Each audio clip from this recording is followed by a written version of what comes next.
All right, Shabosai, good morning. Let us begin. So we are picking up in Meretz Hashem on page Reish Lamed Beis in Mesillas Yesharim, still Perich Chav Beis. It's part of the sheet that I sent out to you yesterday.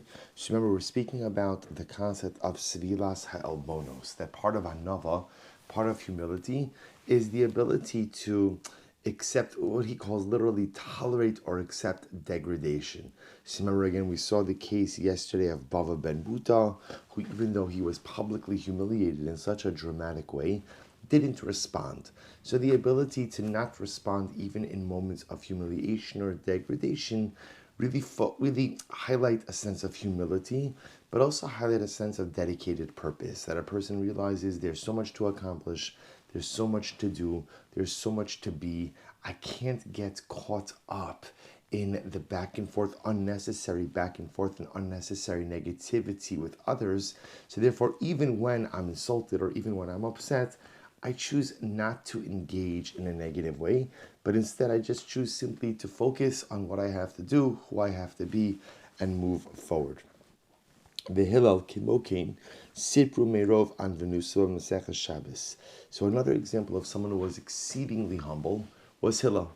And the Gemara talks about in great detail the humility of Hillel. V'zelashon am tan Rabbanon the olam yehe adam anvasan kehillel. And in fact, the Gemara says that a person should always try to go ahead and be as humble as Hillel. So if you remember again, the Gemara over here is quoting the story, which actually we'll see in just a couple of days in Shabbos, the beautiful story about the individuals who made a bet about who would be able to go ahead and make Hillel lose his temper.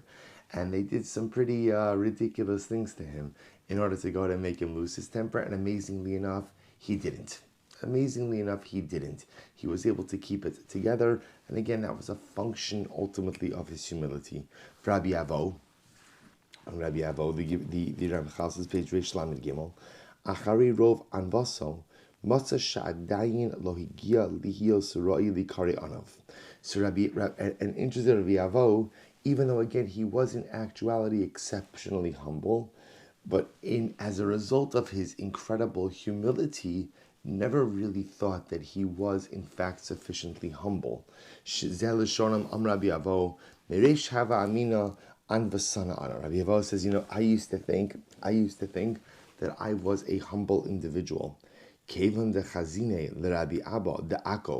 once I saw Rabbi Abba of Akko, I realized I wasn't humble. I was such about Rabbi Abba of Akko. So look what he writes. The Amar Iyu Chad Taima, Va'amar Amore Chad Taima, V'lo Kapid. So this is actually quite wild. So Rabbi Abba of Akko, so he was a Tana. He used to go ahead and give a shir.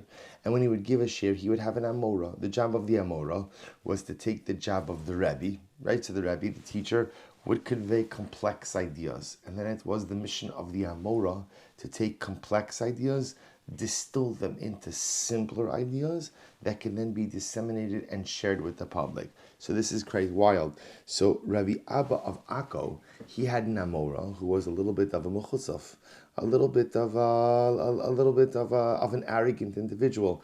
He would take the words of Rabbi Abba and he would say something different. Rabbi Abba would say A, and the Amora would go ahead and decide, no, I'm not going to say that. I'll say something else, which is ridiculous. But yet Rabbi Abba of Akko never said anything. Bar velo kapid means he never got angry. He never got angry, which is really such an incredible level of humility. Here especially, now obviously, it must have been that the Amora wasn't saying something wrong, right? The kid must see that he wasn't saying something negative, but at the end of the day, he wasn't conveying the words that Rabbi Abba was conveying, and yet Rabbi Abba, in his incredible humility, didn't say anything. So the Gemara says, and so therefore, Rabbi Avo, when he saw this, Rabbi Avo said, I used to think that I was humble. Then after I saw Rabbi Abba of Akko, Amina, I said to myself, Lav anvasana ana. I'm obviously not such a humble person. What Rabbi Abba of Akko is doing, that is true humility. So I'll say, so that finishes that section when he calls Svilas Ha'elbonos, the ability to weather and to tolerate embarrassment and to resist the temptation to fire back, to give it back, and to get locked in a cycle of struggle. We've all been there, we've all been locked in those cycles, and all they do is fundamentally sap your energy, your time, your resources, and prevent you from focusing on things that are really necessary for your own growth. The next piece of humility, sinas harabanos uberichas hakoved. The next step in humility is literally, sinas harabanos means literally despising of, if you look in the footnotes, sinas, he says, well, sinas means hatred or animosity, rabbanos 66, hasrara ala tzibor, that essentially a person runs away from occupying positions of authority. So sinas harabanos, I run away from positions of authority, ubrichas hakoved, and I run away from honor.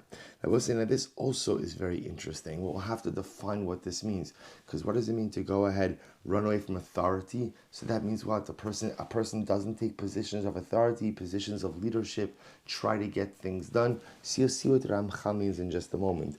Mishnah Arucha, he says this is an explicit Mishnah. Ehaves hamalacha usnas harabanos.